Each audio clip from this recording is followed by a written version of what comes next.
This In this video, I want to teach you 10 things you should be doing to maintain your computer. Let's get started. This is Mike at MSL Computers, and this is my channel. Everybody loves computers when they work. Everybody screams at them when they don't. Here's 10 ways to keep your computer running smoothly into its old age. While I can't promise that these tips will keep your computer from ever having any problems, it will at least prevent them and many recovery easily when they do occur. Number one is back up your data. When was the last time you backed up your data? Not when was the last time you thought about it, or when was the last time you told someone how important it is, but when was the last time you actually backed up your data, and how much will you lose if your current hard drive fails? Right now, excuse me, and have to rely on that backup. Think about that for a second. Now go create a backup. Recently, I was approached by a potential customer and asked me if I know how to fix their hard drive because the hard drive died and they had a lot of videos of their kids on there. And I'm working with them on trying to get those videos off there. But if they had backed up their information on a USB or something, CD offline, they would have that backup. If you don't have a regular plan or just want to see what's new in the field, basically you can burn files to a CD. You can use an external hard drive. A flash drive is fine. In between backups, you can copy to a flash drive and use several flash drives to do backups, and they're really quick, inexpensive, and secure enough for your needs. Another decent solution is to use a program like Folder Share to synchronize your files between two computers, even better, two locations. If you have the opportunity, make a full disk image, a snapshot of your entire hard drive, immediately after reloading the OS and all your programs. This gives you a clean starting point to go back to if you need to reload anything ever again, and will be much faster than reloading everything manually. It's good for the job. Number two is clean dust from your computer. Computers are some of the most effective dust collectors known to man. Aside from looking gross and possibly being an allergy hazard, a dusty computer will trap heat, which can reduce its performance and lifespan. The easiest way to clean it is with compressed air. Open up the case, take it outside, and blow the dust out. The exterior of the case will be wiped down with a damp cloth. Take a damp cloth and wipe it down. Just be careful to not touch any components with a damp cloth. Wipe the metal part of the case internally. Be careful about using household cleaners. I don't recommend that. They can easily destroy the circuit boards. For most computers, cleaning once every year or 8 months should be adequate. Beyond getting the dust out, there are some other steps to consider.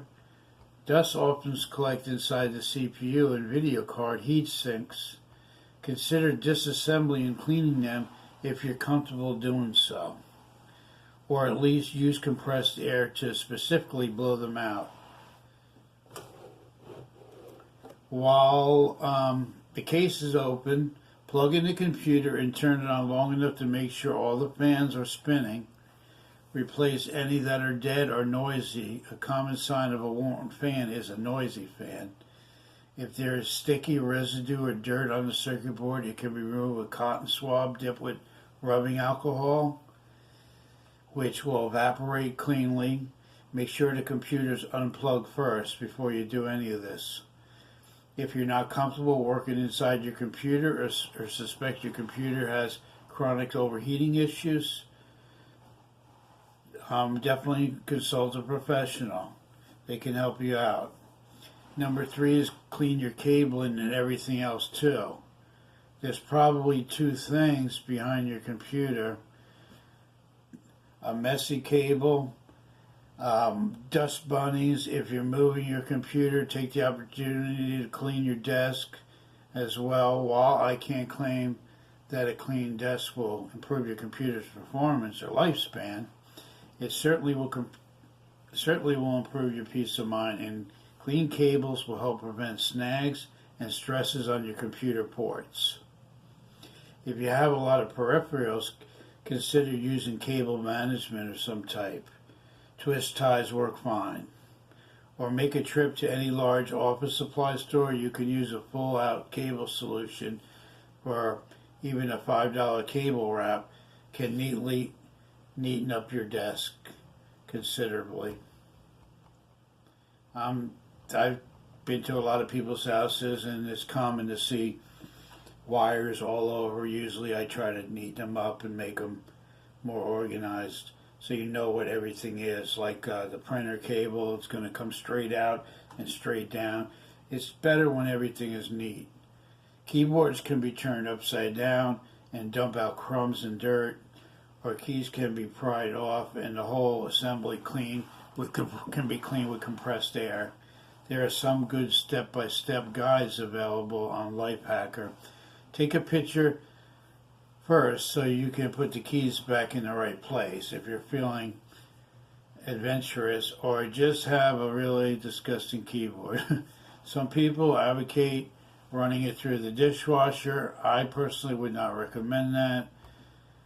It's a good time to look at where your computer is located. If there's adequate ventilation, that's very important as far as heat goes. Is the computer out of direct sunlight and away from heat source? That's very important. When it's plugged into, what is it plugged into? Is it on like a heavy shag carpet? If you have that going on, a heavy shag carpet, I would put a piece of wood board underneath it. There's no excuse for not having a good surge protector, not just a plastic strip, and battery backup units have become affordable for most users. This will affect the lifespan of your computer. Smoking will make a mess of a computer faster than anything else I know of. While, every time I've seen a computer in a customer's house that they're smoking, or both adults are smoking, it becomes to be a really mess when you open up the case. As soon as I open it up, I know that there's smokers there. Plus, there's usually a layer of dust and tar in the circuitry that tends to be a giveaway as well. Please, if I can't convince you to quit smoking altogether, at least take it somewhere away from the computer. Number 4 is organize your installation disks. Keep software, peripherals, and driver disks in a single location, preferably close to the computer. A shoebox works fine. Make sure you have them handy before attempting computer maintenance or repairs. It's amazing what can become necessary in the middle of a lengthy troubleshooting session, and it's common to not know, what you're missing until you need it. Number 5, I would recommend run antivirus and spyware scans regularly. This item should go without saying, but I'll say it anyway. Any computer that is connected to the internet needs to have some sort of antivirus software. There's a tremendous variety available. AVG is free. You can use Avast, that's a free version they have, and that works good. Whichever you like the best, most antivirus will monitor the system for threats in real time.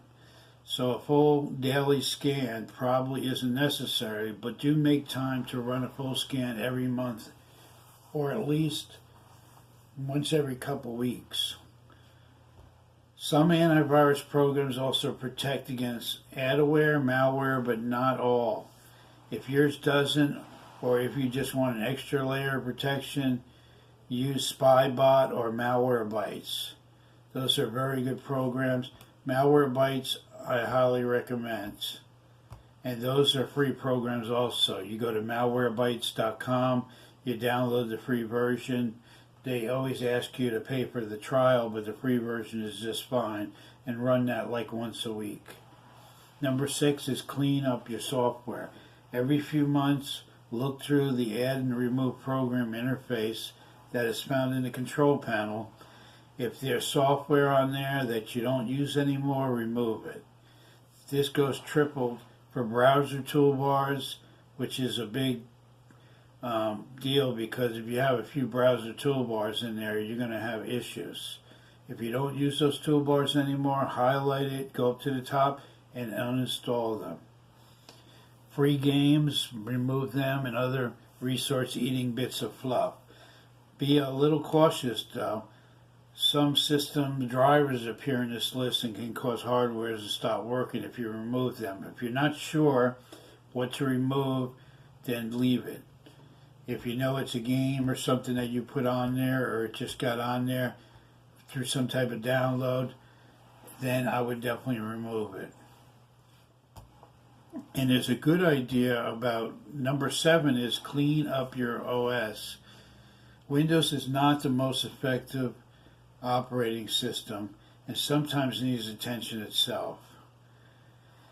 It saves a large amount of unnecessary information, mostly in the form of temporary files, which never get deleted, lists of recent performed searches, and the like.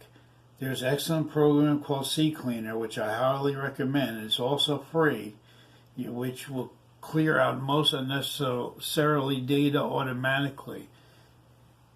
And that's a very good program. So you run that like once a week or something like that, and it will definitely improve performance. Just go to ccleaner.com and download that. It's a free version.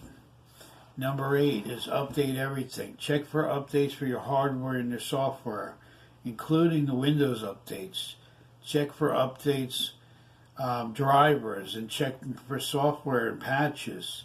Patches are the things that protect you from viruses that Microsoft recognizes and puts them in the download. So check for those things. The easiest way to find these is to go to the manufacturer website or to the support section, and then look for download section and search for your product name. If you've been having problems with a piece of hardware or software, be sure to check for patches and updates. If other people have been having similar problems, it's likely the manufacturer has released a fix for it. The exception to this is the motherboard BIOS updates. Flashing a BIOS can be difficult, and if done incorrectly, you may need to send the computer to a professional for repairs to get it working again. I wouldn't mess around with any BIOS updates if you're not sure what you're doing, because that totally affects the motherboard and the performance of the computer. If the update was specifically released to address the problem that you've been dealing with, it's probably worth it. But follow the manufacturer's directions carefully, otherwise leave it alone. Number 9 is defragment. Now, if you have an SSD hard drive, there's no need to defrag.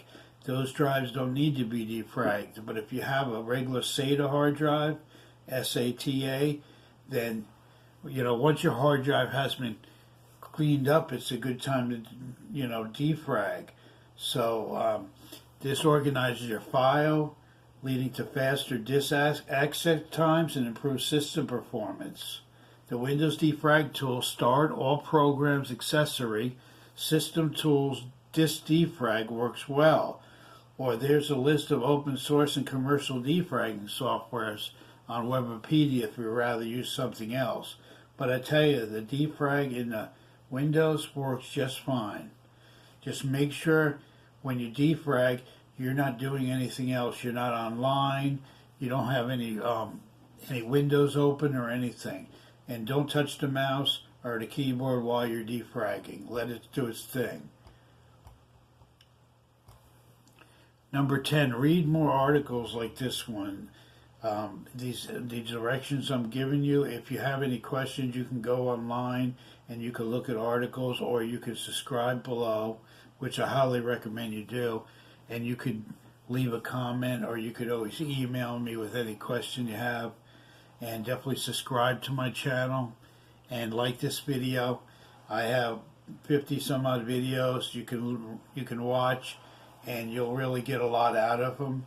If you have a specific problem that you're not sure about, make sure you leave it in the comments, or you can email me at mslcomputerservice@yahoo.com. You can also visit my website, and that is mslcomputerservice.com. Or you can, like I said, you can. And another thing is, if you have a tip of your own that you want to share with the community, definitely post it here. There's probably somebody else that's had the same issue, and they would definitely, be happy to get a tip if they're having the same kind of problem. Again, this is Mike Locascio from MSL Computer Service. I'll remind you again, like my channel and subscribe and watch my videos, and I'll see you in the next video. Have a good day.